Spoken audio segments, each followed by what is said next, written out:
I will notice from strangers and from people in my life, when I do something to take care of myself, they make it mean something about themselves, like they're a bad host or they're not loved, or and so you have to kind of let them have their own experience.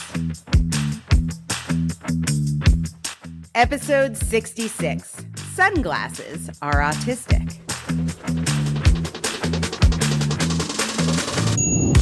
Welcome to the Autistic Culture Podcast. Each episode, we dive deep into autistic contributions to society and culture by introducing you to some of the world's most famous and successful autistics in history. Before we get started, a quick disclaimer on how we use the word autistic.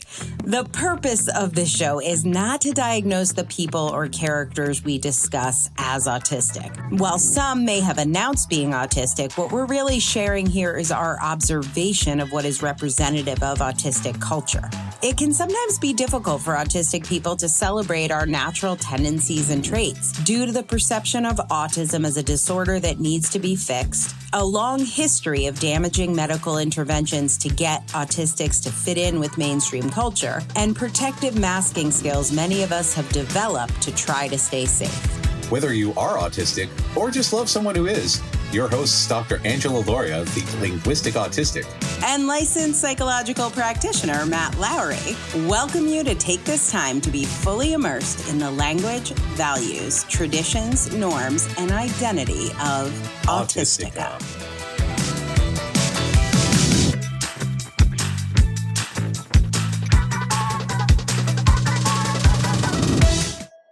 Hey, Matt. Hey, Angela. I have a very exciting special guest today. Oh, I like that. Exciting is always good. Tell me more. Yes, well, actually, it's a mutual friend. Oh, who is it? And I am very excited that we get to talk today to Becca Lory Hector, the famous autistic advocate. And she is our mutual friend, but also a brand spanking new author. So we're going to release this episode right as her book is coming out, and we're going to have a little party, a little mitzvah day. Are you telling me that she has a book that is available to order at this very moment? Well, maybe. If listeners are listening to this, they are able to buy her book. They are able to get signed up. Her book, if you're listening, as soon as the episode drops, her book's coming out in a couple days. So it depends on when you're listening. Oh, wow. But yeah, we'll make sure that you have a link for a very special offer for our listeners, and you can get on the early release list if you are one of our Listen Right Away fans, and we love you if you are. So, that's super exciting. I envy the people in the future who would get to hear this. Right? Because they could just get it immediately and get instant gratification, which we enjoy. No waiting at all. We have to wait like mortals, and that is just frustrating. It really is. But the good news is Becca is here, and she's going to give us a little sneak peek. So you get to, try before you buy. See if any of this sounds good to you. I have had so much fun working on this book. So, Matt at Difference Press, that I help people to get their books done. We offer publishing services. We offer ghostwriting services. I work with people on their books and editing. And when Becca came to me, I think about 6 months ago now, and we got to work on this book, it was one of my favorite, major career highlights. I think before I introduce Becca, the first thing that I want to say is one of my biggest accomplishments was actually getting the book done, because mostly we just wanted to talk the whole time, but we used our time efficiently, and we did manage to get the book done on time. So I mentioned earlier, Becca is a late diagnosed autistic. We were both diagnosed in our late 30s. So I was diagnosed at 39. She was diagnosed at 36. That's pretty typical. Connecticut. She's from New York, but there's a thing with New York, New Jersey, and Connecticut. So basically we were the same people. So good. We had so much in common. It was really weird. If you want to know more about me, read Becca's book, basically, is what I have to say. That's convenient. 2 people, 1 book. That works. Really, I don't even need to write one now. She wrote it. Her book is called Always Bring Your Sunglasses and Other Stories from a Life of Sensory and Social Invalidation. Please help me welcome Becca Lory Hector. Becca, hello. Hey. Thanks for being here. I'm so excited to be here. I'm such a fan of your podcast that I feel a little fangirly Yay! being on as a guest. Like, ooh. You're a fan because we're basically the same person. So it's That's easy cool. to like it. That's how it works. No, we do have some things in our lives that are different. So I think it would be beneficial for our listeners. Let's just start with a little bio. Who are you? And why are you here? Right.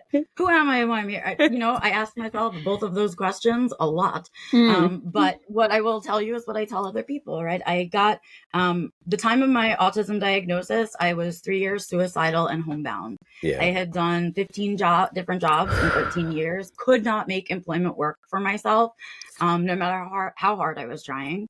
And I just gave up. I was like, that's it. I'm done. I don't know what else to do. And so I literally went home to my childhood apartment, climbed into the bed in the bedroom that I grew up in and said, okay, when it's over, it's over. Yeah. Like, that's it. And then at 36 years old, I was searching on WebMD and stuff for things about migraines because my migraines were getting weird. And in that journey, I found sensory processing disorder. And then at the time, at the bottom of that entry was Asperger's syndrome. And so I read that and it was a life-changing moment for me. It was like, at that point I was on Wikipedia and I was like, how does Wikipedia have my bio on? Right. That's because they're all autistic. Go see Wikipedia's Autistic episode 62. Correct. Yeah. And so that's how it felt. Right. And so I sent kind of that link to my mom. And I didn't want to say anything because I'm a good scientist. And so I was like, I'm not going to bias the opinion. Right. And I just sent it over and I waited till she checked her email with no warning. And she came in and she just confirmed for me, like, this is the thing. You found it, is what she said. And it was what we call, right, whatever was going on for me all of these years. And she said, where do you want to go? And that was like super huge confirmation for me. I pursued a professional diagnosis at that time for 2 reasons. One, I'm lucky enough to have been in New York, as you mentioned. And so I had a lot of access to a lot of different clinicians that were pretty forward thinking about autism. And so there was someone relatively close to me that did female adults in diagnosis. And so I decided to pursue that diagnosis, because it was accessible to me.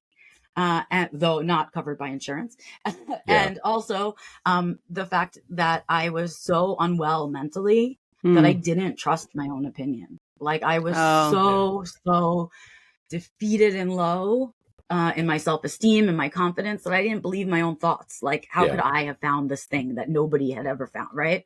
Self-gaslighting. I required that outside confirmation for myself. And I talk about this part a lot because now it's 10 years later from that.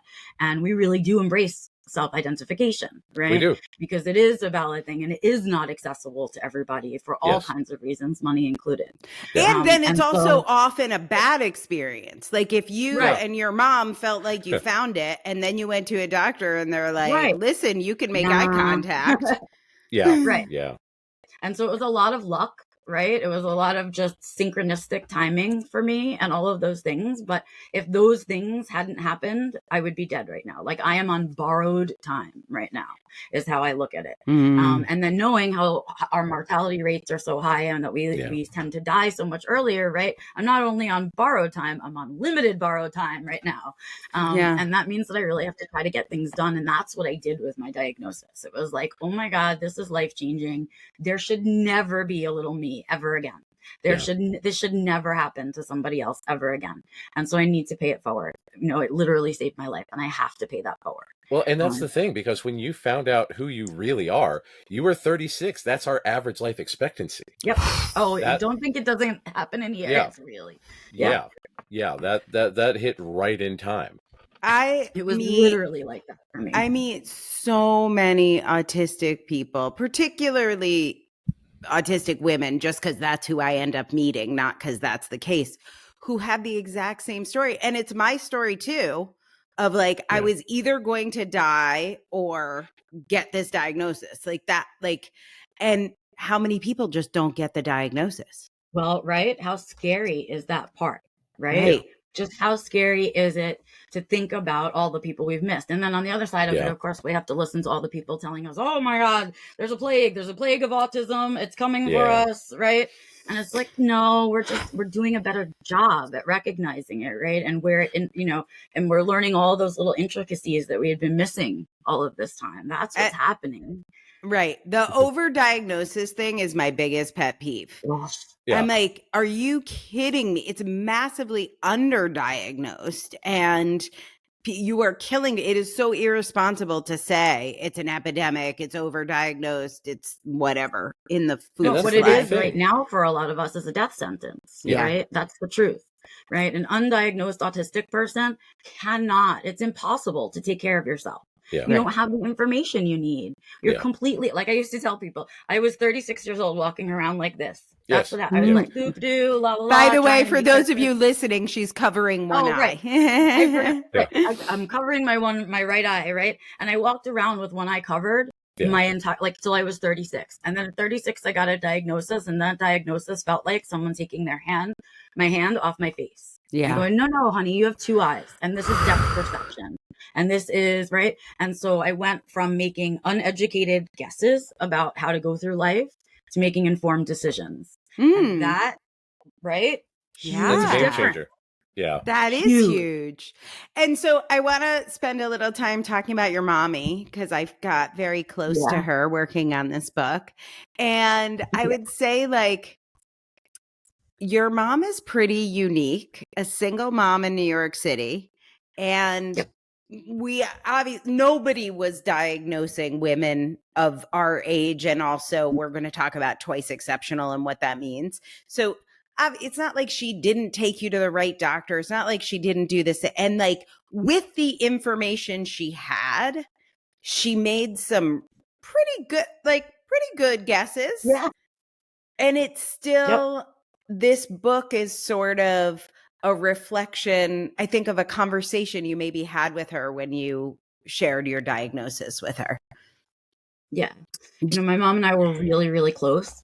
Our relationship, she was my person. And I talk about this a lot, and other autistics will understand. We all have that person. Of course. It's our touchstone, right? It's our person that we're like, do I have to go to this thing? What do I have to wear to this thing, right? How long do I have to stay at this thing before I can leave, right?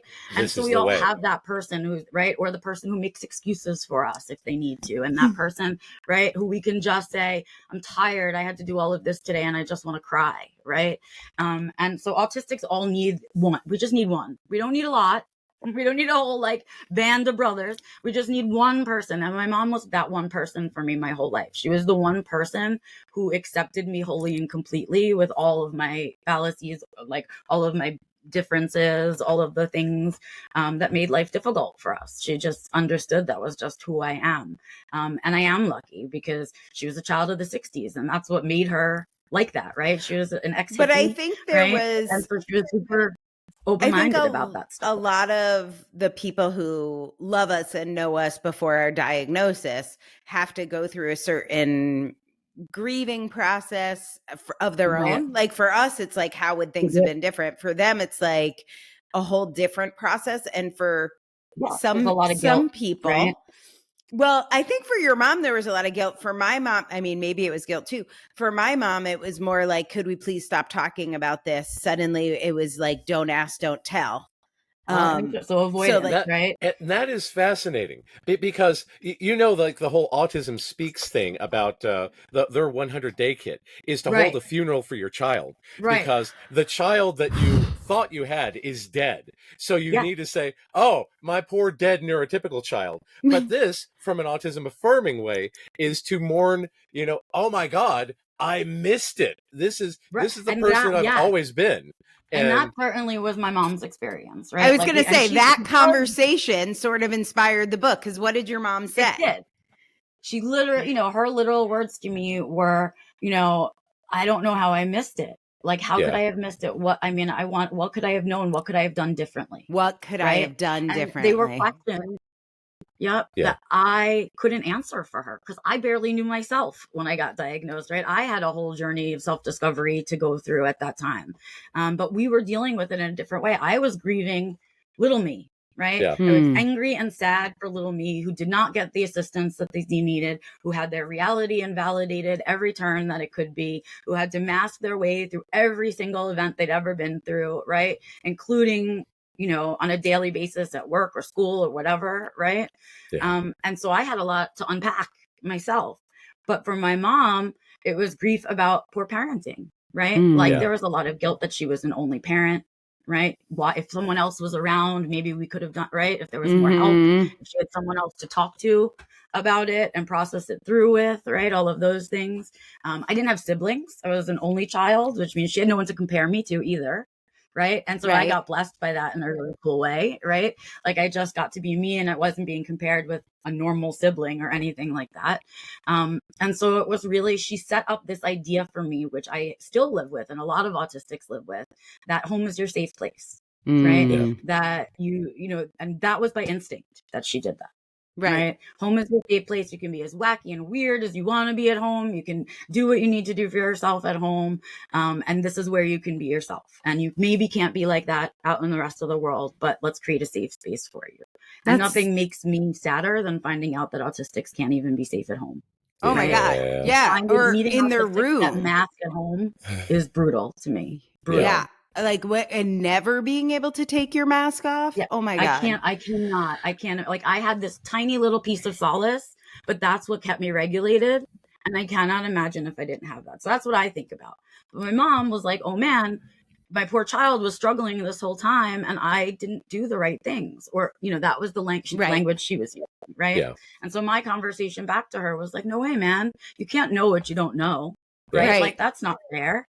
You can't know that. You didn't know that you were missing this thing. If she had looked up autism at the time, she never would have pegged me. We were looking at 8-year-old white boys. Right. Yeah. So she never would have pegged me because I was speaking, I was reading, I was taking, you know, able to do things that we weren't looking at as possibly autistic at all the that time. pesky humaning that you got up to. Right. Yeah. Exactly. And so, you know, they weren't looking for me. And so what would she have found? Even if she had stumbled upon autism, would that have even been the no way? Right? Never. No way. Right. I think that's where my mom gets stuck because my mom is like, I know I was a good mother. Ooh, and so, interesting. Yeah, and you were. She was. Yeah. She just didn't know. I'm not know. mad at her for not knowing. Like, I didn't know. But it's very weird because my whole, you know, everyone was always like, what's that thing that's going on with you? Kind of like you said, like, I'm always the one that everyone talks about in my family, like, oh, what's going on with her? And then I was like, oh, I have the thing. I know what was going on with me. Right. I thought everyone would be like your mom, would be like, this is amazing. Thanks for the information. No, it was like, why are you making this up? You're not an 8-year-old white boy banging his head against his headboard. Right. And I think what happens for our families in that way is that, and this is a messed up thing to say, but their reality gets invalidated in that moment, right? Because they truly believe that they know you best, right? Yeah. And they would not have missed this thing, not a chance. They've known you since diapers, they blah, blah, blah, blah, blah, right? And so there's an arrogance, right? Like, no, I couldn't have missed it, so you must be wrong. Right. Right.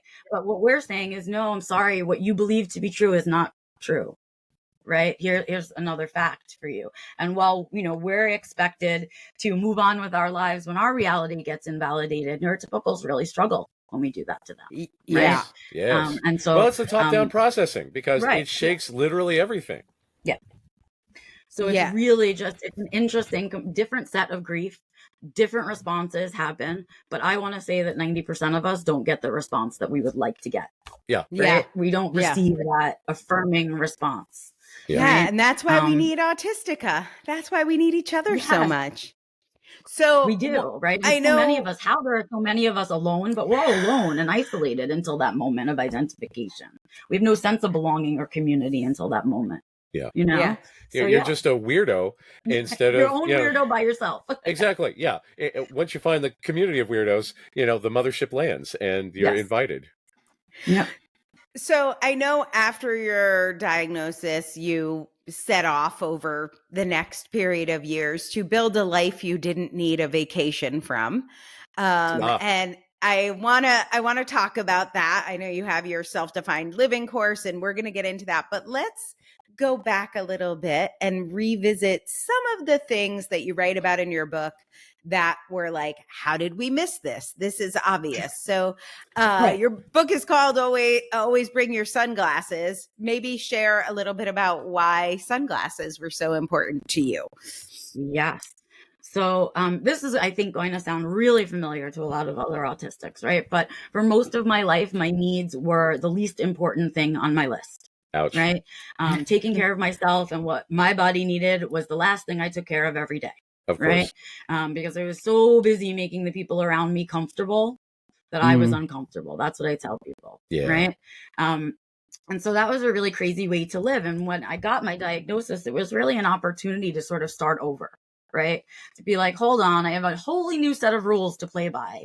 If I'm playing by these rules, do I get different outcomes? Right?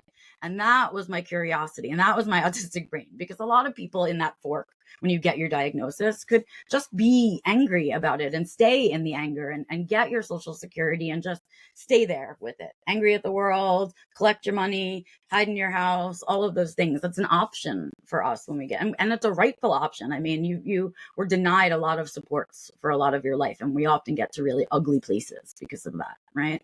So I had spent my whole life kind of living by that ideal, right? And what I decided to do was sort of shake that all up, right? Like, I don't know. Where did I get these ideas from, right? And was I hanging on to them as rules because I needed a rule, right? Like I need one to go by, right? But who was making the rules? Where did they come from? Do I even believe in them, right?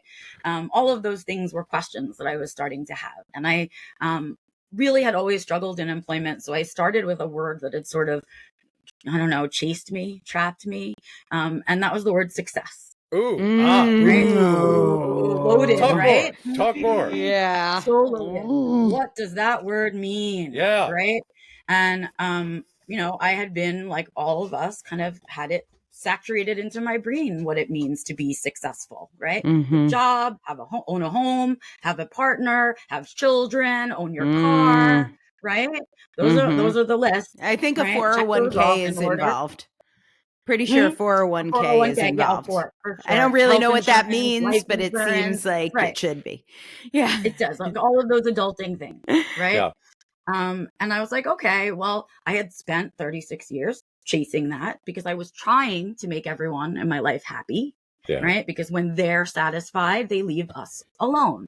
And so I did a lot of satisfying of other people so I could have those brief windows of pleasure and joy with my special interests, with my time alone, right? So I did a lot of placating of people. And that's what I was doing by chasing that version of success. I was placating the people around me. Right. And yet I was wholly unsatisfied because what success means to me is something entirely different. Right. When I think about success, I think about feeling satisfied and fulfilled. I think about I don't necessarily think about fiscal security and money in the way that we talk about it when we talk about success, but I wanted that safety and security that comes with having regular income, right? Not having to worry about where you live disappearing or not being able to buy your safe foods, right? I wanted those things. I wanted people in my life like you guys, right? That I could talk about my special interests with and be my weird self and be like, Angela, should I wear a t-shirt or a long sleeve shirt to the podcast, right? And I say, show up your tattoos, baby. Right. And so it's like that kind of like, where do I want to be? And so I really kind of went on this journey and I was like, okay, but this is what I think success is. So I spent a lot of time redefining it for myself. And I started like with the dictionary definition. And so if folks are interested in seeing that, we're going to have an opportunity for you to kind of see the full presentation that goes with this. But I talk a lot about breaking those words down and really thinking about what they mean, because words are important to autistic people. And using the right words that mean the right things is really important. So the fact that I had been using success incorrectly in my life was so torturous to me, right? And so I said, no, I'm going to redefine it. I'm going to self-define it. And that's the life I want to live, right? Well done. Because what was happening for me was that I had a life, and she called it creating a life you don't need a vacation from, because my 36 years on the planet, I lived a life that a lot of us find familiar, which is that I masked my way through Monday through Friday, 9 to 5, right? And then come the weekend, I couldn't leave the house. I couldn't do anything. I just had to crash and burn. Yeah. And those were the best days of my week, were the crash and burn days. Yeah. Right. Mm-hmm. And so that's how I lived my life. Push, push, push, push, push, relax, push, push, push, push, push, relax. And all I would think about is, what does it feel like to have more than 2 days like that? Ooh. What does that feel like to relax into yourself all week long? No idea. Well, let's go find out. Right. And that was what began it, because it was like this curiosity to see, well, just what if I did it differently? Right. But what if I said no to that and yes to this? Right. And things like that. Yeah.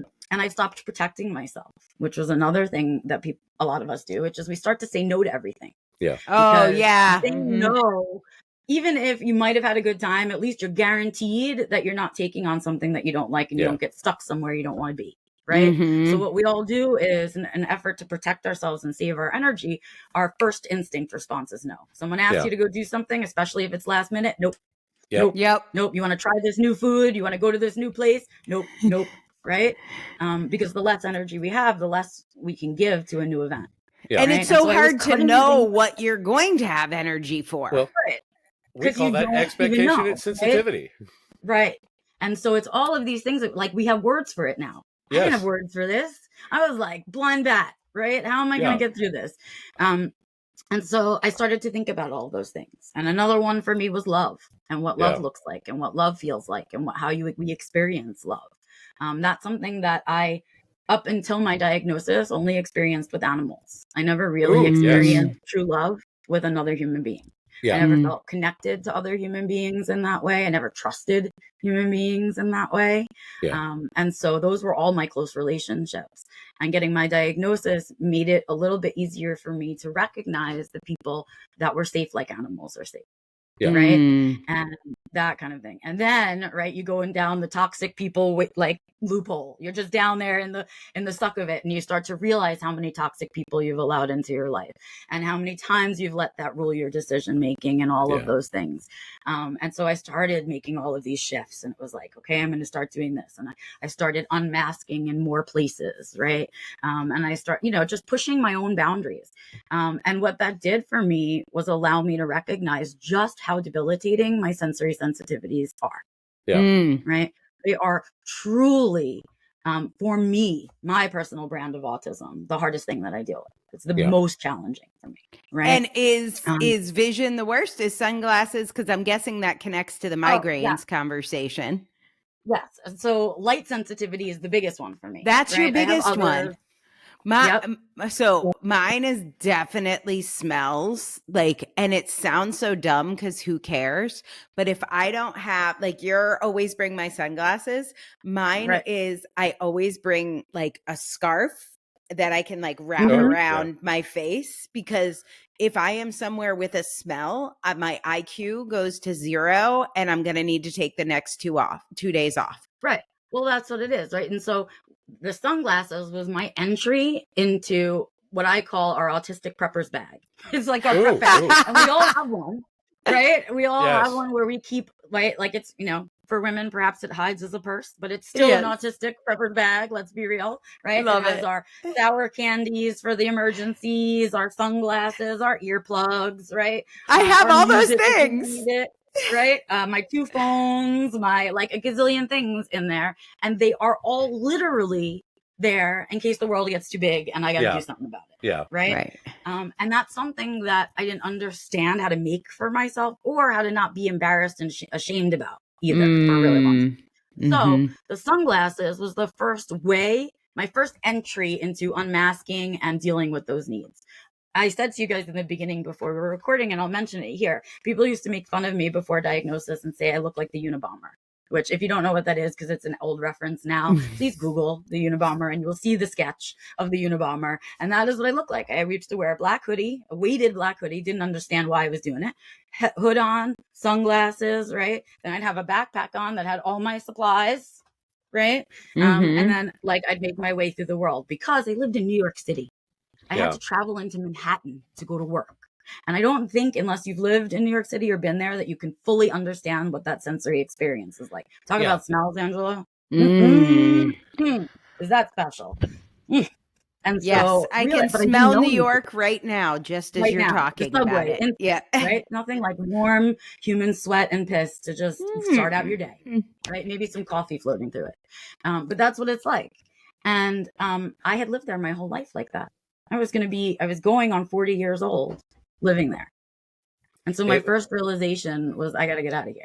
Right? It became quote unquote normal to be in pain. Correct. 100%, to the point where you don't even feel your discomfort anymore. You just think this is what everyone else is doing too. Which have you tried just suffering? A lot of people are. I will tell you, a lot of people are pushing themselves through. It's not normal humanness there. No. Right. And so, the only way that I could really kind of get through the world to know that the light, whether people denied it to me or not, because they invalidated that feeling to me all the time, how painful light is for me. And so, I started carrying my sunglasses everywhere. And the first time I remember it being, and I didn't write about this in the book, I probably should have. The first time I remember being able to really own my own needs and really take care of myself was when I was working in Manhattan, and I had to go, like, before work, I would grab food or whatever, and I wore my sunglasses inside for the first time for my comfort. Yeah. Right. And I know that sounds really crazy, but think about it in terms of social stuff, right? If we're wearing our sunglasses anywhere, right? First, for whatever reason, because there's no eye contact, people assume you're up to no good. Yeah. What are you up to behind there? Right. And then they also assume that you're a drug addict or an alcoholic, because why are you wearing sunglasses in the daytime? Right. Compare that with the tattoos and they've made full judgment. Right. Yeah. Wow. And so there were all these reasons that, I wouldn't be taken seriously professionally if I wore my sunglasses inside, right? I wouldn't been treated with respect by other people when I wore my sunglasses inside. So I never wore my sunglasses inside. And you know how many fluorescent lights I've had to put up with in my lifetime, right? Just brutal, right? And so, the lesson of always bring your sunglasses is bring your prep bag, man. Yeah. Just bring it. Better to have it than not have it. You got to wear your sunglasses inside, wear them inside, right? No one's going to be there taking care of you and your migraine afterwards. So please wear your sunglasses inside, right? And so I go nowhere now. My whole life, I will never walk out of the house without a pair of sunglasses. I don't care about time of day it is even. Sometimes I wear them at night. If I'm out in like a cityscape and it's a lot of lights for me, I got to do it. And it's funny, people's reactions to it, though. It's like, it doesn't affect that. You wearing sunglasses has no effect on me. But like, I will notice from strangers and from people in my life, when I do something to take care of myself, they make it mean something about themselves, like they're a bad host or they're not loved, or and so you have to kind of let them have their own experience. I don't know, Matt, this is straight really up autistic meat body maintenance. How does this show up for you in your work? It does. And a lot of us, we kind of bend to that pressure. Yeah. Right. We're like, well, maybe they're right. Maybe I should try harder. Yeah. Right? And again, have you tried just suffering? Because that's the neurotypical mantra. Right, exactly. I did. Yeah. It sucks. Yeah. I don't know. It's this, again, the top-down processing has this mythical normal, and everybody, the neurotypicals and the top-down processors of the world want things to be how they want the things to be because someone told them that's how the things should be, instead of taking care of yourself and doing things differently because your meat body experience differs from theirs. And It doesn't take anything away from them. It's just that, again, like you said, like, oh God, sunglasses, that means I can't find intention. Why aren't they making eye contact with me? What does this say about me? Meanwhile, when they make the judgment on the sunglasses, I know their intention immediately. Exactly. Right? Immediately, I know your intentions. Yeah. I know you're not a safe person for me to be around, right? And so that's really where the sunglasses come from for me. It's like they are, if I can leave the house with one thing, I would leave with my sunglasses before my cell phone. Yeah. Right. They are my one thing. And so what I hope autistics take from that is Whatever your one, take that. If you have two things, take both of them. Like, just don't leave the house without it. It's like your wallet. You just can't go without it. Take your stim toys, take your headphones, take your everything, because the world out there is so wholly unpredictable for us. It is. Be prepared, you know? And it's the shame behind our prep is very upsetting to me. Yes, very much so. One of the places that a lot of us have found there is not chaos is when we order chicken nuggets and fries at McDonald's. We have all agreed here that is our Thanksgiving meal of choice. We have featured chicken nuggets. We have talked about McDonald's chicken nuggets. I know there is a part of your book where you have a little ode to the nug. Would you like to share a little bit of the book? Perhaps a short reading? Sure. Yes. And definitely it is. So like, really know this came from the heart. And I know that sounds ridiculous, but autistics will understand, right? McDonald's provided for me that first consistent safe food. Yeah. Right. Because of when I was born, we didn't have lots of choices. There wasn't Burger King, there was McDonald's, and that's it. And so, and they provided us that safety and that security, and it was always the same. Always. Right? Have you ever seen the McNugget prep video of how they're supposed to prepare the McNuggets? Every single time, it's so uniform. Everything about it is down to the second, and that creates an industry-wide safety and security for the McNugget. And this is why it's always quality predictable. Assurance, right? Yes, exactly.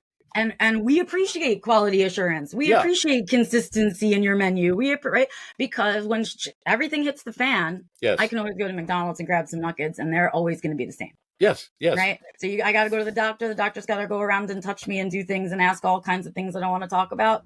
Totally going for McDonald's afterwards. Yes, right? Exactly. That's my reward.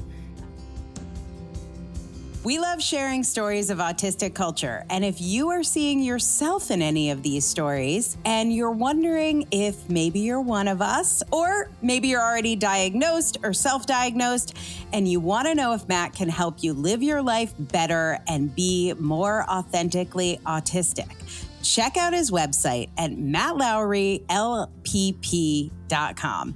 That's Matt, M-A-T-T, Lowry, L-O-W-R-Y. And then that LPP, it stands for Licensed Psychological Practitioner. So head on over to mattlowrylpp.com and learn more about working with my buddy Matt. So yes, I did a little ode to the nuggets and talking about seafoods, and I just kind of opened my chapter with it. And so I'm really excited that it made it. And I hope all the other autistics appreciate that they have a whole chapter. So the perfection of McDonald's chicken nuggets is something to be marveled at. A savory symphony of taste and texture accompanied by instant comfort and joy. Each golden, crispy nugget is a bite of bliss. A delightful treasure, perfectly seasoned and cooked to tender, juicy excellence that pairs perfectly with the salty, savory goodness of their fries. The fries, with their ideal crunch on the outside and soft, fluffy insides, are the perfect companion to the magic of nuggets. Dipping them both into a favorite sauce creates a harmony of flavors to delight your senses. For me, McDonald's chicken nuggets aren't just a meal, but a joyful escape that consistently brings meaningful pleasure and comfort to my life. And no matter how many times I go, eating nuggets and fries remains a cherished ritual that brings me guaranteed satisfaction with every bite. Whether it's a reward after a doctor's appointment or a quick treat to lift my spirits, McDonald's chicken nuggets remind me that simple pleasures can bring the greatest joy. Aww. Matt, thoughts? Yeah. Number one, it makes me want to DoorDash some McNuggets. And number two, Ronald, if you're listening, pay us. Right. Look, we'll show for you. It's okay. Right. Yeah. We can even reduce your costs and reduce your menu. You can just serve nugs and fries to autistic people around the world. That and a plain hamburger. You just need a plain hamburger. I need I need the cup of ice cream too. I know the maker's broken, but I do love me a little. Always ice cream. broken. Yeah. It's always broken, but I do love always. it. Yeah. They need to have one autistic person in every location to make sure that machine is up and running, because that it gets my son. We always get McNuggets, fries, and a milkshake, but man, the milkshake machine is unpredictable. Yep. Yeah. You can't rely on that totally piece. count on it. Yeah. It's true. Yeah. That's a good add-on when it happens. Yeah. Yeah. But yes, the McNuggets. Oh my God. Yeah. It's comfort. It is the ultimate comfort food. You know what to expect. You know it's going to be good. You know, you've got it. Yes.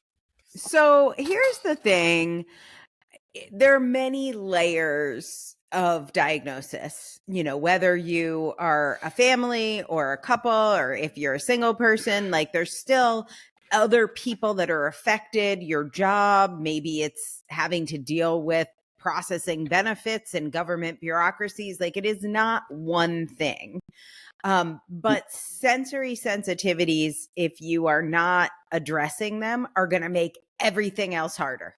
Anything else is going to be much harder. So that when we've talked about autistic centered therapy, that pillar, that cornerstone to me is like just really key in that process. And so this book is really a look back at a lot of aspects of your life that were just not set up to get you the right result. Can you talk a little bit about why you say autistic people should create a life they don't need a vacation from and what that means for you? Yes.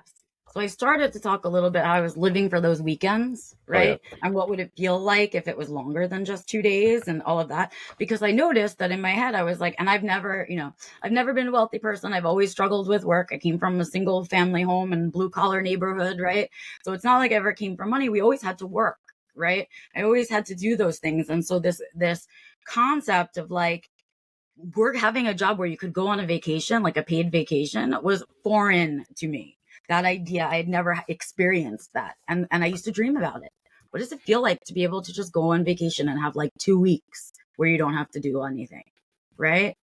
And then I was like, well, what if I can't have that, but I can create a life that feels like that? Because the part that was really hard for me was that roller coaster game. Yes. The push. And then it would happen in a longer cycle with jobs, right? I'd get the job, I'd work real hard, people would start to hate me, I would start to hate them, I would quit before I got fired. Yeah. And then I would start again, right? And I wanted nothing to do with that roller coaster. I wanted balance. I wanted this. I wanted to know what that felt like. What does it feel like to have that in your life? To have this flat, balanced life that didn't feel like a roller coaster that maybe you'd actually relax with. And so I started to look for that. I started to figure out what that meant for me. And as someone with sensory sensitivities, it meant getting out of New York, right? Yeah. There's no way that I was going to be able to survive in New York and live a thriving life, knowing now my sensory sensitivities and the impossible task of ever possibly finding silence in New York. Yes. Right? Yes. And so I started to think about what that looked like. What does it look like to be a 40-year-old New Yorker, born and bred, right? It's in my like DNA. How am I going to get out of here?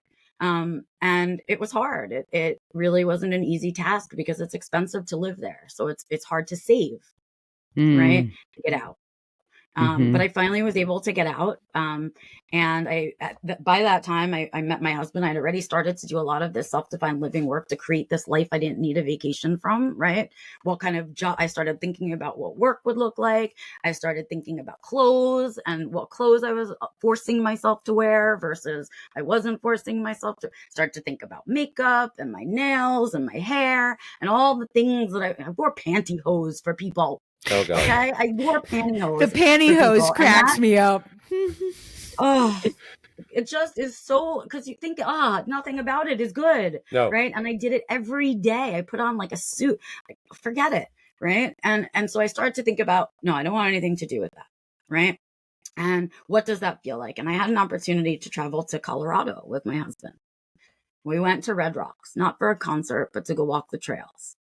And that experience blew my mind. I had never heard silence before in my life, like true silence. I mean, I lived along a highway right next to LaGuardia Airport. I had never heard silence. Wow. It was the loudest silence I've ever heard. I could hear the blood in my ears. Yeah. That's how quiet it was. And I was like, holy crap, this exists. Like, oh my, I have goosebumps. I need to live here. Yeah. Right? Like, that's it. I'm out. And we moved to Colorado. We lived there for a few years and it was really lovely. Then COVID came and that changed situations for us and it was time to move again. It wasn't right anymore. And I want that to be the lesson for people, right? It's not like I got my diagnosis, let me escape New York and build this perfect life, and it stops there. Right? It doesn't stop there because I'm still growing and evolving as a person, right? And my relationship with my husband and my animals is growing and changing, and the world around me is changing. So it's still evolving, right? And so I have to be on top of it. Is this because what started to happen is Colorado started to feel like New York in its own way for its own reasons, right? It was still not perfect for me. It was still not the life that I was still wanting a vacation sometimes, right? And so we recently, about a year and a half ago, almost 2 years now, we moved to Maine. Right. I needed something as beautiful as Colorado because it is truly a beautiful place. Right. But I needed someplace. I was missing trees. I was missing forests. I'm a very hobbity person. I like to be, in the dark, in a corner, eating my snacks and, with me in my shire, and that's it. And so I missed that bit of it. I lived in the mountains. And that was just not quite me, right? It was a little too, Mordor for me, I guess. And so I went, came back to the greenery of the Northeast, and Maine was a place that my 16-year-old self dreamed of living in. I thought, no way. Before the world crushed you, yes. Not a chance, stop dreaming, whatever. And then we landed in Maine, right? Yeah. So it was really full circle for me because I love it here and it feels perfect to me now. Right. And I can build the life that I want here. So now I finally feel like I'm in the right space for myself and that I don't feel like I'm going to have to move again unless I want to. And we're going to be able to, we bought land so we can build a house that feels like my own space instead of buying somebody else's. Right. We did a lot of thinking about what we were going to take with us, that what do we learn in Colorado to bring to me. Right. Yeah. And now I love it. Right. It's like this perfect meld of it. And it's like my 16-year-old self. It's like, you live where Stephen King lives. Like, I was going to say, right? Yeah, like my poor little, I bought our house and it was the first thing I whispered to my husband. Oh my God, Stephen King went over here. Yeah. Right. Yeah, and yeah. I was like, Yeah. The trees are beautiful. The roads are winding. Lots of Lovecraftian nightmares there, apparently. Yes. But, lots of stuff. It really is that, though. And so, I love it. Today is a really rainy day. I could go driving around and in 2 seconds, I could start you a horror story just based on one of my neighbor's houses, which is awesome. Right. Like, those are all the things that as a little kid, I would get excited about. So right? I love horror stories and I love ghost stories and I love, right. And I love being lost in the forest and like a fairy. And so that's what I did for myself. So let's talk about that, because one of the big things that I see, because again, with autistic-centered therapy, confronting a lot of autistic trauma. And the autistic trauma it can often come from big events, but it's often the daily grind that wears you away until you don't recognize yourself anymore. Yes. So getting back to the person you were before all of the daily traumas happened, whether it be 16, 8, 5, whatever, you've got to get back to that core version of you. So tell us, the ghost stories, the ghost hunting, the trees, the shire. Tell us, who were you and who are you rediscovering yourself to be?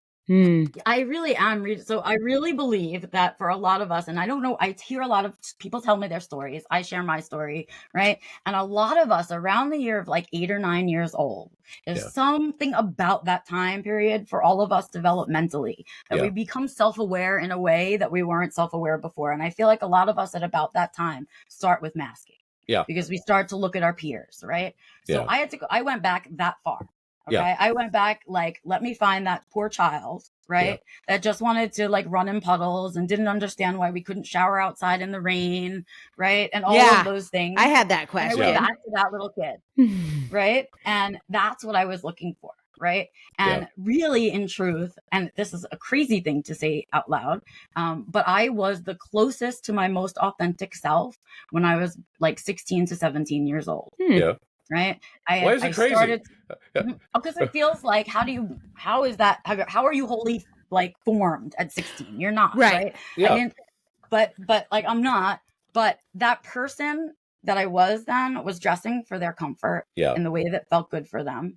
Even though I was rebelling against what was normative for my gender and my age, right? Because you're 16 and you're like, F them, man, right? And so in that F them, I was really being my authentic self. This is the music I like to listen to. This is what I want to look like. These are the things that I love. Too bad I'm obsessed with Charles Manson and his girls. That's right. Stay away from me then if you don't think it's interesting. Blah, blah, blah. Right? True crime before it became a thing. Right. And so that's who I was this, was like, that's who, and I lived that wholly and completely. Right. And sometime after that, the adult world got to me. Yeah. And it stole away that rebellion. Like, you'll never succeed if you do things your own way and go opposite the flow. And, yes, it's cute that you were all angsty, but grow up now. And all of these things. But that 16-year-old me had that 8-year-old inside and took it with them. And then something happened. Right. It got stolen in there for me. Yeah. And that's who I look for. So I went back to dressing like I did when I was 16, which, funnily enough, has come back around again. Isn't it cool that the 90s are cool again? Yeah. Right. And that's the thing. Because I live in a world where Star Wars and Marvel are cool now. But when I was crazy. Exactly. Yeah. Yeah. My 16-year-old self would be like, yes, this is the world I totally imagined. Hence my background. So yes, Pokemon, Star Wars, and Marvel. So yes. Yeah. So I'm back there. Like wearing D&D t-shirts. And I'm back, right? Because that was probably my first shame ever was D&D. Ouch. Right? Oh. I was a girl who likes D&D, a girl who's going to play. Oh my God. That's social suicide. Right? I was always, my mom somehow confused that with the satanic panic. She thought I was a Satanist because I was playing D&D. I think the dice looked like a hexagon or something. Yeah. I'm not sure. I definitely got some of that for being into Charles Manson. Okay. Yeah. Satanic panic. Sure. Oh, Satan. Now I'm more of a flying spaghetti monster kind of person, so it all worked out. That's awesome. Yeah. I actually have a flying spaghetti monster colander. I'm not. That sounds like a fantastic. That'd be an amazing gift. It is. Yes. It's fantastic. Because again, living authentically. When autistic people find a special interest, they go deep and have a lot of knowledge, even if they don't have that formal education background to go with it. If you want to capture your spin in a book, check out Angela's work at differencepress.com, differencepress.com, and find out more about becoming an author and establishing your credibility with a book. So here's the thing, and this would be a whole other episode, I know, but here's the thing that was coming up for me when you're talking about that move from Colorado to Maine. You're in a relationship, you're married. What if what's stabilizing for one person or regulating for one person isn't for the other person? Moving can be very dysregulating, right? And so how does your always bring your sunglasses rules, how does your self-defined living work in a partnership? Well, it's to me, if it's a true partnership, which is like, I did not get married. I'm saying this on record. I did not get married till I was 42 years old. Okay. My husband and I have not been married for decades. He didn't meet me before my diagnosis and then have to go, no. When he met me, I was already an autism advocate. I was out, I was doing things, right? Nice. And so he met me and I was already kind of heading towards this piece, right? I was already starting to work on it. And when I met him, I was thinking small. And so I was ready to move out of New York to go to the Berkshires. Because that was closer and a little bit more, right? But close, foresty, mountainy, right? Yeah. Still, right? And so that's where I was headed to go. And he and I started dating and he delayed my trip. He delayed my move because I really was like, how, what if this is something, right? And this is someone who's met me, who I ordered chicken fingers and fries on our first date, just to be like, if you're not cool with it, know now that this is how it goes. Yes, right? Yes, and well done. So like no forks, no knife, like this is who I am. Right. Yeah. And, if I had met him before I don't know that we'd be together. Yeah. Before my because I see this all the time. People start a self-defined living journey. People start doing autistic centered therapy, maybe with Matt, and then I will see them commenting, posting, messaging us about the show and saying but my partner doesn't support this, or my partner makes fun of me. I put up, somebody was messaging me. I put up like really thick curtains in the bedroom because we live near a highway. And and that's like such a tiny modification. But then but her partner was like making a joke about it. Not like it wasn't affecting him. He was just like, now you got to do all these things just to make our bedroom work. Right. Well, think about it from their perspective, right? And I do this to us because it's important that we own this, right? If you're with a partner before your diagnosis and your diagnosis comes in, right? That's a hard, rocky road for them to be on. You're going to be going through a huge personal, individual transition, right? Yeah. And you're changing from the person that they fell in love with, married, whatever, right? You're changing, you're growing. And what happens with all relationships and why we have divorce is that either your partner wants to grow with you or you grow apart. Yeah. Right. And that's the kind of stuff that happens to us, right? Where that person says, you know what, my comfort matters more than what you think about this bedroom, about what it's decorated like, right? And that becomes, now I'm going to make fun of you for that and think it's an inside joke. And then, no, it's not an inside joke because I'm really trying to take care of myself. And now we're divorce, right? And that's what happens because it turns out that relationship wasn't a partnership to begin with. That other person was working really hard to make their partner comfortable. Yes. Right. And now their partner's not comfortable anymore. Right. And they're not with the same person. And so expect those things. Right. Yeah. You are evolving as a human being and your partner has to choose whether they want to evolve with you or you guys are going to grow apart. Yes. Right. And everybody's got to choose their way. Yeah. And sometimes it takes a bit for you to say, okay, you know what? I'm growing. You're not. It's time for us. Right. It might take a couple of years, right, for you to have that strength to walk away. It might take them a couple of years to absorb the new you and then it'll be okay. Right. Mm-hmm. But you can't not see it for what it is, which is essentially that you are going to be growing and changing. And this person that you've been with is looking at a new person all of a sudden. Yeah. Yeah. And do they love this new person or do they not? Yeah. Right.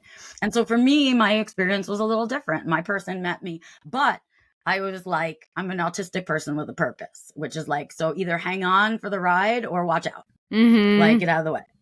Because I was on a mission. I had found a formula that was working for me. And I was like, no way am I, like I'm on borrowed time.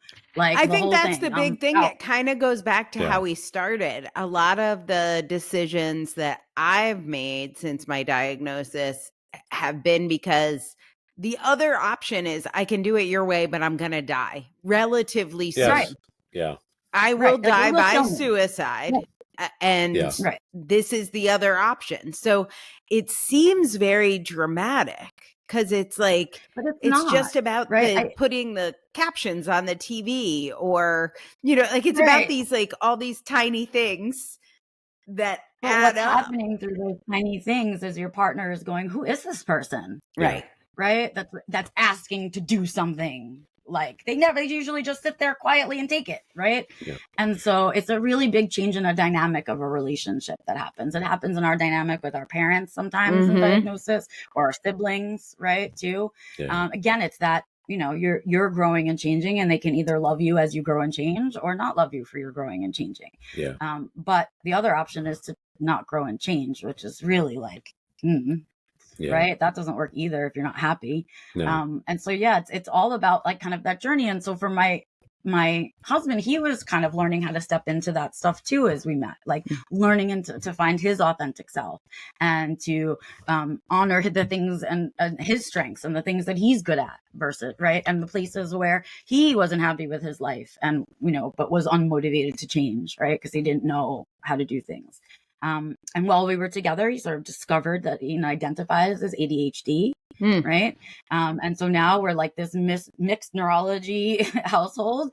And there are times when we have, clashing of the disabilities where, he can't sit still and I'm like, shut up, like, please, right? And we have those moments when we battle.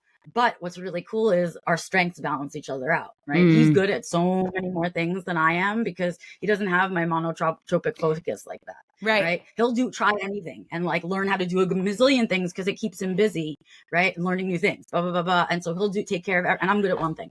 Right. Yeah, right. yeah. I can sit here and I can talk to you guys. I can write about it, right? And things like that. I could do a presentation on it. And that's the extent of what I'm really good at. Right. Yeah. And so he takes care of everything else. I do this and make us money, and he takes care of everything else. I am amazed. Yeah. Right. Yeah. So It's really because we use each other's strengths instead of landing on each other's weaknesses all the time, which feels crappy. And right? that is the benefit of a mixed neurotype couple, because you each bring something to the table. Yeah. So it's worked out really neat for me. Yeah. Right. But you know, it's a journey. That first year, guys, if you're listening and you're in your first year post-diagnosis, hang on, man. Yeah. It is a rough year. Okay. There's a lot of time spent in the past thinking about little you and was that autism? Was that what? Right. Did I do it or was it that? Right. And so how would my life have been different if I knew? Different, right? There's the anger piece that how would my life be different? What was stolen from me? Why didn't the adults around me take care of me? All of those pieces. And so you need that. Take that year and allow yourself to be selfish. Allow yourself to be self-centered. Allow yourself to feel your emotions and be angry about it. But don't get stuck there. That's what I tell all of us. Don't get comfortable there. Don't get stuck. Well, right. And that's the thing. When we did episode 63, it was all about Frozen and Elsa's journey, because, you know, she couldn't feel, she had to hide who she was. She didn't really figure out who she was. And then she has a meltdown, which is ironic considering all the ice. And then she goes and builds a fantastic ice castle and says, screw you guys. I'm just going to go live my ice castle for a while. It's going to be guarded by monsters. Leave me alone. And then she doesn't actually get to go through her journey until the second movie. But this is the thing. It's not about, good, I found I have autism. That fixes everything. It's that extensive hero's journey that comes after the diagnosis and redefining your entire life, redefining your living area, figuring out who you are. That is an epic journey. It is not easy. It's not easy. And the other part of it is no one else sees it. Yeah. Oh, right? God, yes. So this part is really hard for us to digest. I want you guys to know. It's really, really hard. It's a lot of work. It takes a lot of energy, and it's all internal. Yeah. So like you're going through it in here and you're exhausted, but no one really sees it on the outside. And you may be making adjustments that other people can't see, like how often you shower, when you shower, what you're wearing, you know, how often you clean your house, what makeup you're wearing or not wearing, how you cut your hair. And those are things that other people don't really notice. Yeah. Right. It doesn't impact their lives. A lot of people tend to be selfish and they don't, you know, they're not focusing on you, they're focusing on themselves, so they won't notice all of these things. They won't notice the change in your responses, or when you choose to say no and say yes is changing. Those are all things that only you know, and that part can be really lonely a little bit, right? But it also can be really painful because you're working so hard and nobody's going, yeah man, good job, that looks great, right? Because they can't see it. Right. So it's about finding your community, finding your therapist, finding your person in our community, your group in our community, where you can feel that feeling of, oh my God, you showered twice this week. Yeah, man. Right? Like, big deal. I have a bra on right now. Can everybody celebrate me that I'm wearing a bra? Yay. Right? Like, it's a big deal to do those things. Yeah. Right? For us. And so you need that. You need our community. And I think part of that journey too is like, I am still going to make decisions sometimes that might look like masking, but it's different when it's a choice. So like I will choose to mask at the DMV, but like I know I'm going to deal with bureaucracy now. I'm gonna, Matt, I guess you could, when you went to court, it was like very you're like, this is how I'm going to dress. This is how I'm going to talk. And it's like, you know, it's going to be tiring. You were prepared, you know, before, you were prepared after, you probably even knew you were going to get sick. You almost immediately got sick after, but it was a choice. It wasn't like, and I guess in some ways it's always a choice, but before you're conscious of it. It is, but it isn't. Right. And this is the part of it that I think gets confusing for us. So we all, like, some people, and I have people ask me this all the time. I want to start unmasking. What should I do?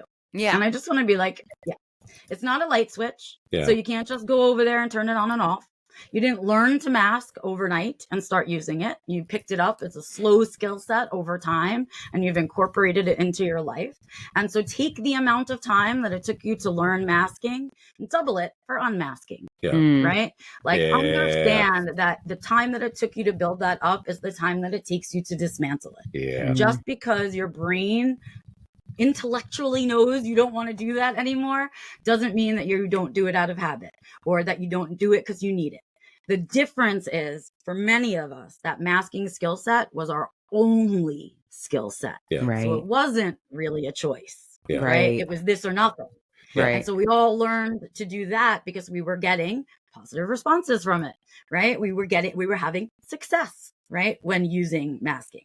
And the biggest issue with it is that it's not sustainable. No. And it's not really a voluntary skill set if it's not part of a toolkit. Yeah. Right. So when you expand your toolkit to having your prep bag, blah, blah, blah, blah, masking becomes just one of the tools that you're picking out of there to use. And that's the difference. Yeah. Right. So do I mask now still? Absolutely. There's no way that I'm going to the bank to ask for a large sum of cash the way that I live around my house with no bra on, unshowered for 4 days, like my hair all messy. I'm going to walk in there and be like, hey, can I have my money? Right. That's not going to work at the bank. If I want to get through the bank with the least amount of energy and the least amount of trauma, I got to mask through. If I mask through, it's going to be faster, easier, and safer for me. And I don't have to talk about autism. I can just do my banking. Right. Right. And so that's the choice, and then magnify it if you have things. multiple marginalized identities. How much, Right, how course, much right? more often you have to make the choice to mask for your own safety, and then how much and more what you're you need. about, right? Right. And we call it in other marginalized groups, they call it code switching. We hear that a lot, Yes. right? Really, but it's the same thing. There's in our next episode, we're going to be talking about the X-Men and how they are very autistic. And there's a line from X-Men 2 with Mystique, the shapeshifter. And they bring up, well, you can just shift into anyone or anything. You can go out and look like a completely normal human when she's blue and scaly normally. And she's like, I can, but should I have to? And shouldn't we be accepted for who we are, even if we're blue and scaly? Because that's just accepting people as being human. And you can put on the mask. You can put on a lot of effort to appear neurotypical. You can do all these things. But God, it's exhausting to do it all the time. Yeah. And some people have to do it more, which I think means building even more aftercare, before care, backup plans, creative, maybe sunglasses wouldn't work for them, but blue light glasses would. Like that you might have to be more creative. We're all different. And so what that thing is for you is going to be different for you, what your sunglasses are. But the point is, figure out what it is and don't leave the house without it. Yeah. Like for sure. You know what I mean? It should just be a must for you. And that's it. And we weren't allowed that. Right. Yeah. Like as kids, I wasn't allowed that as a kid. So always bring your sunglasses. Two things I want to share with people for a very, very, very limited time. And if you are one of our early listeners, if you listen right away to the pod, as a way of saying thank you, if you go to alwaysbringyoursunglasses.com, Becca very generously is making the digital version of her book available for free. Go to alwaysbringyoursunglasses.com and get your free copy. Now, if you're doing some binge listening in 2026, that will not be up there. So this is for people who are on it and who listened to this right after it was released. But Becca, thank you so much for making that available for people. And then I know there's another way you've talked about working with a therapist. Obviously, we have our autistic centered therapy episode where Matt talks about the work he does with his clients. You have kind of a different offer that maybe requires less soul bearing in a one-on-one environment. So do you want to talk a little bit about self-defined living and how that works and who it might be good for? Where's therapy good? Where would self-defined living be good on this journey? Right. Well, self-defined living was a little personal journey for me. And so I was going through all of this, right? It's not like I wasn't walking through the steps that I'm talking up to you guys about, right? I went through my year of anger and sadness and all of that. And then I started to give back and think about what it meant, bigger picture and all of those things, right? But what I was really working on was myself. And we had this little moment at that time in our world where I used to call them self-help. They're now called personal development books. I started reading the personal development books, like the 4 Agreements, right? Like The Secret, which isn't a secret if it's a bestseller, but okay, right? It's really poor title, guys. I was really upset about that piece. And then I read a few others like Big Magic and You Are a Badass by Jen Sincero. And I'm reading these things and my poor little autistic brain is like pattern recognition, right? And so I'm going, man, so what those books are all of these people who've gone on a really similar journey and they found out these big secrets or big, tips to life. And what they do is cover it in story. Right. And I remind people that it's like, if you go and look for a recipe today, you have to read the whole story about their grandma before you get to the actual recipe of the thing. That's what it was like to read these books. And that's how I knew they weren't written for me. I'm an autistic person. I want the meat and potatoes of what it is that you have to tell me. I don't care how swirly the sky was the day that you learned, right? That's not how my brain processes. We are bullet point people. Give me the cheat codes and let me move on, right?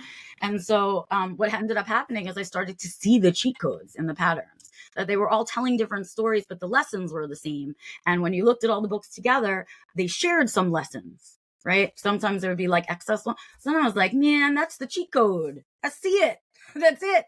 And I pulled it out and I was like, here's why it doesn't work for us. It needs this in there and this. And that's how the course came to be. Because I was like, we deserve that. We deserve personal development that's designed for us. We deserve to be able to evolve into human beings that we want to be and go on a spiritual journey if we'd like to. Right? We deserve that choice. And when all of those books are not written for you, by you, you don't understand because you're like, I'm on chapter 3 and it's really nice that your bubby makes perfect Homentashen, but I don't care. Right? And like, that's really where the course came from. I developed a 3-unit course that kind of walks us through what that process of diagnosis is like, how to get through that first year and what that feels like, how you got where you are. How did you get to that masking all the time place? How did you get to, chasing a success that wasn't yours? How did you get there? Because people need to understand why they feel that way and why they're there. And they need to be validated that they arrived in this place for a reason, right? The other 2 units talk about the unit 2 is about rebuilding your life. So thinking about the things you want to change, thinking about the areas on your life you want to work on, all of those things and sort of making those choices and how to do that. And then the last unit is about maintenance, because once you get this big life that you've created, you want to take care of it, right? Otherwise I'd be in Colorado still if I didn't do maintenance, right? You get stuck then in the next place. And so maintenance is a part of it. And the biggest thing that I ask for people that take the course is that they commit to themselves in it. It's a true commitment to yourself and making yourself a priority for however long you're going to work on the course, right? Because that's how you change habits. That's how you change your thinking and your mindset and all of those things, is to stay committed to it. That's how the brain creates new habits and new roots and new things like that. And so you have to interrupt that. Yeah. And that takes some commitment. And it really works well for folks who are late diagnosis. It works really well for folks who are received a diagnosis, I guess, anytime in adulthood. It's a bit of a reach for folks who are under 18. They don't kind of have enough life experience under their belt to be mad enough at themselves of their own bullshit to do something about it, right? So if you're not mad at yourself and tired of your own bullshit, don't take the course. You're not ready yet, right? You have to. And I think if you're in the height of burnout, if you're having thoughts about self-harm, stuff like that, like you're not in the right place. Right. That's really where you really need therapy. To be like, I'm past that first year of the emotional roller coaster. I've done some self-care, and now I'm ready to make some changes. Right? Yeah. That's the space you want to be in. It's super action oriented. It's not even the meat and potatoes. It's just the meat. Like, I don't even mess around.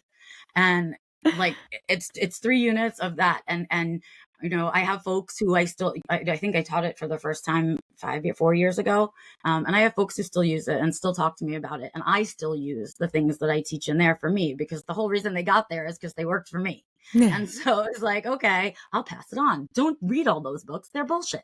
Here's what you want to know. Like, and so that's, that's what I did with it. And so I really encourage folks to take it. We're going to be offering, along with the book launch, also my free introduction to the course, which is called Creating a Life You Don't Need a Vacation From. Ooh. Right? How do people access that? My story. So how do people access that?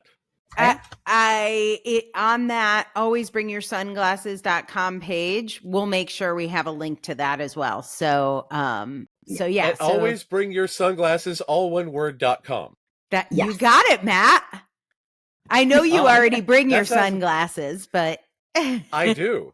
But it's a good reminder, and it's a good place to find all these resources. Tell me what else we can find for a limited time for free. Well, you'll get the download. Right. And then we're going to be doing the book launch, and we'd love to see you there. I would love to have folks for the book launch. And, I really think it's going to be a fun thing for folks to it's really like exposes my journey. Right. It's like, this is where I was as a kid and what they didn't see, but it was still there. I was just as autistic when I was 2 as I am now. Right. It didn't go anywhere or change. Just got names and labels and things like that. And so I talk about that, and then you kind of hear my journey of how I left New York and why I left New York, and how I got to Maine. And then you get a chance to sort of walk through and do that for yourself. Yeah. Redefine those words that trip you up. Yeah. Right. Redefine what your priorities are. Figure out what they are. Some of us don't even have that privilege, right? We're so busy trying to survive that we don't get to decide what our priorities are or think about our quality of life at all. Yeah. Right. And so this helps or you get out of develop that confidence to go into, a situation where you're going to have a challenging conversation with a partner that says, hey, these things are going to change if I'm going to be able to thrive in my life. Or to be able to confidently put on a pair of sunglasses at a Starbucks because the fluorescent lights are going to lead you to a migraine later. So that confidence is a piece of it. And what I like, obviously, I believe in therapy and have done lots of it. And there are times where it's great. Community is also a piece of this. And so one of the amazing things about your program is you will meet other people on this journey. And I know, and I'll kind of wrap it up here with one more question, but I know one of my favorite things about being autistic was going through the journey of writing this book with you, because it was so healing for me. Every time you would tell a story, it would remind me of one of my stories, which often I would share. I'd be like, oh, this was for me. This is what it was for you. Just that community between the two of us of going through that journey was like, that's why I was so tired. Like, that's why that felt so hard. That was hard. And so it validates us to go through that. And then what I really want people to leave when they take the course with is understanding that they have value. Yeah. Right. Just by existing, breathing, right. You have value. And it's something that autistics don't know about themselves. Yeah. We're actually told the opposite most of the time. Yeah. And so in order to have that confidence to wear your sunglasses inside, you have to understand your value. You have to know that, you are worth those sunglasses. Yeah. Right. You are worth that. And that if other people don't like it, they're not worth it. Right. You have to have that confidence piece. And we don't always have that. Right. Right. But when I see you do it, really that makes me stronger. When I see Matt do it, that makes me stronger. And community, I think, is something, we've been told that it doesn't matter to us. I think it matters to us more than almost anything. And that's the thing. They claim that a big thing about autism is that we don't want friends. They claim that we have no empathy. They claim that we don't have an emotion. But we have very strong emotions. We socialize harder than most people. Again, have you ever seen a Comic-Con, people? Come on. Right. We are engaged, right? Yes. We're full on engaged. And that's why it's so exhausting for us. Yeah. Because we're all in. Oh my God, let's just talk about this thing forever, right? Yes. And then realize we have to go to the bathroom 2 hours from now. Exactly. And so that's what happens to us, right? But that's such a unique experience. And when you have never had that in your life, it's bizarre to even imagine that it exists, right? Yeah. And so the hope is that, any kind of coaching that you're doing, or if you're taking the course, right, that those things go hand in hand with whatever therapy you're doing. Yeah. Right. I love it when people use coaching in hand with the therapist, because what was hard for me with being just with the therapist was, you set your appointments. Sometimes they're 2 weeks apart. And that's really hard for us. That's hard for us to stay motivated for 2 weeks and work on what we were supposed to work on for those 2 weeks. And then if you don't, your next therapy session's not great. And what am I doing here? And blah, blah, blah. And so what happens for us a lot is we can use coaches in between. They're a little less expensive for us, right? Less expensive than a therapist. And they can be that cheerleader that you need in between your therapy sessions that says, man, we're supposed to be working on this. I don't have to be nice about it. I'm your coach. You know, I mean, the thing for me too is when I have therapy and it's just set up, you know, whatever, every Friday or every other Friday at 10 a.m., I may not have anything to talk about at 10 a.m. And I always feel the pressure to perform because, again, I think my value is related to my productivity. And so I write a small play to perform.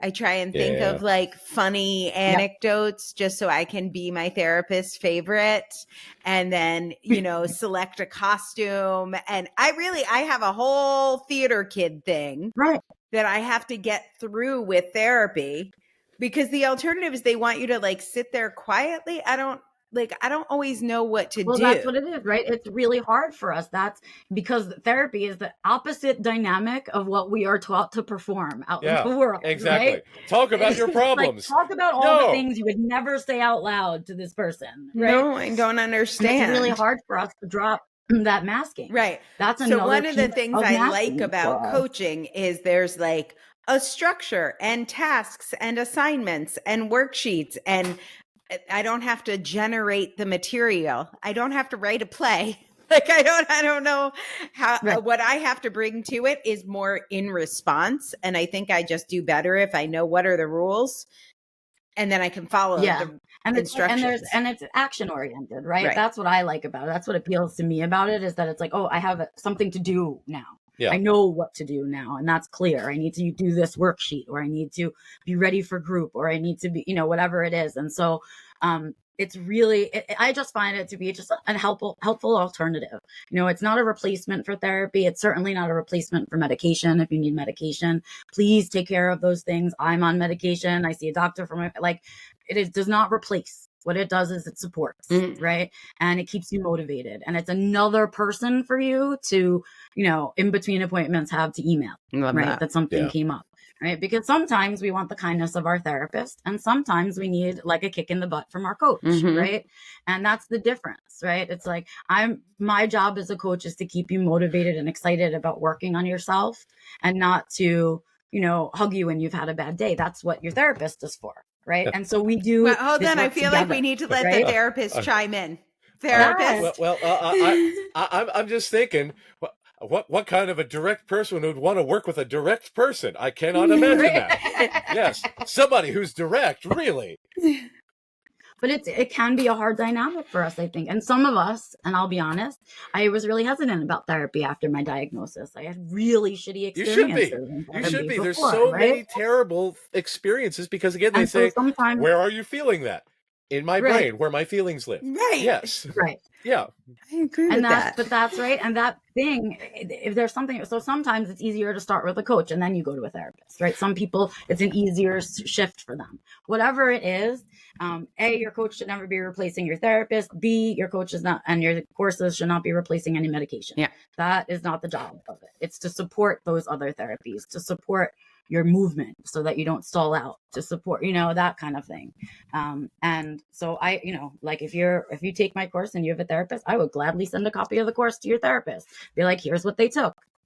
Right? Like, this is what they're thinking and talking about. Happy to meet with you, right? I want to work with your therapist. I don't want to keep you from your growth. I want you to grow as best as you can. Yes. You know?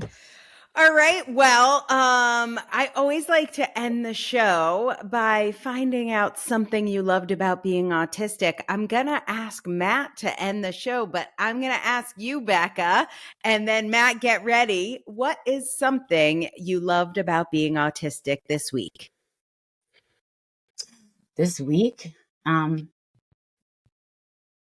really, really love my autistic brain, the way that it cuts through the bullshit. So it's something that, like, I love it so much, and I wish other people appreciated it about me, but I can be in meetings sometimes.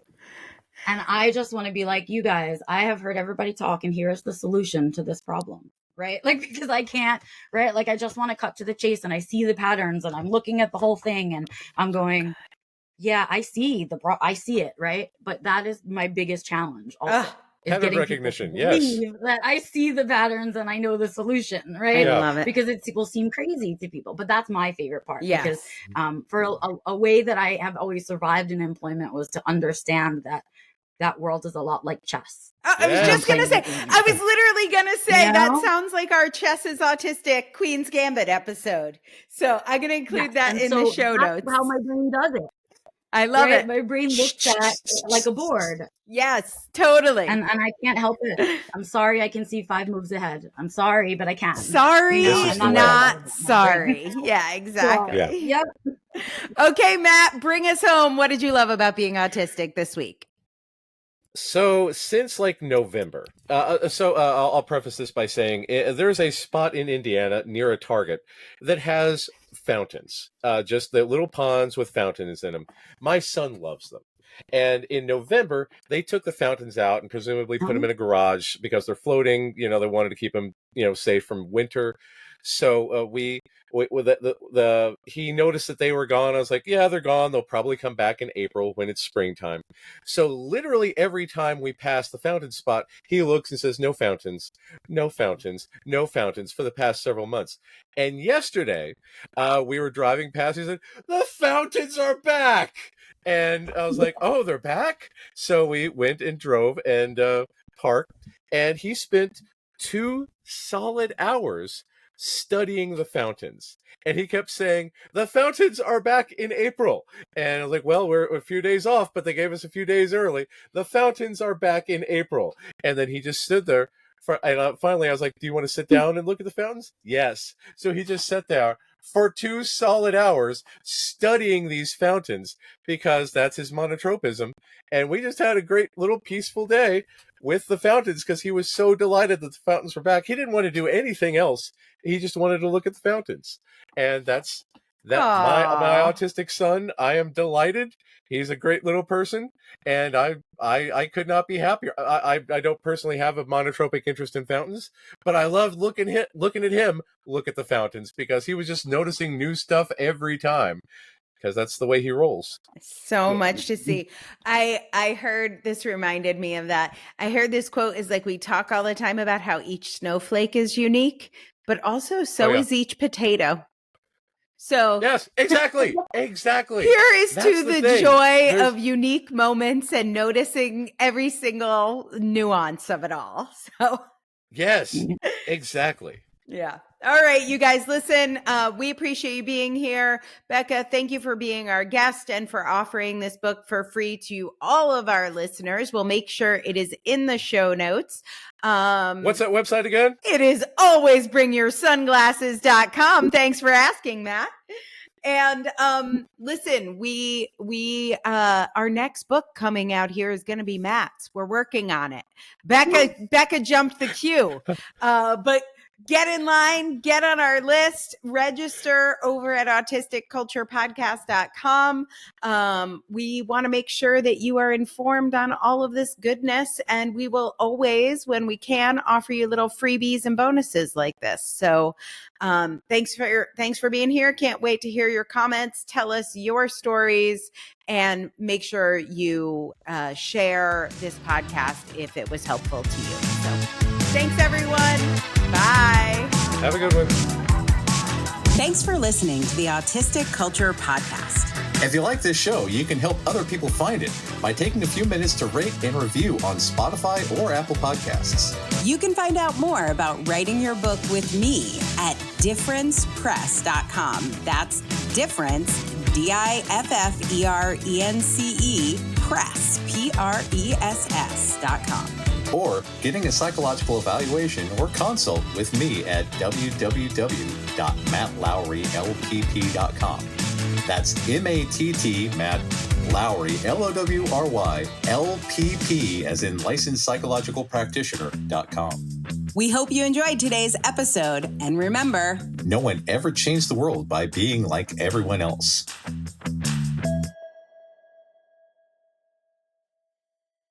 Special thanks to our content manager, River Robbins, and Aaron Stoner, our producer, for making us look and sound good.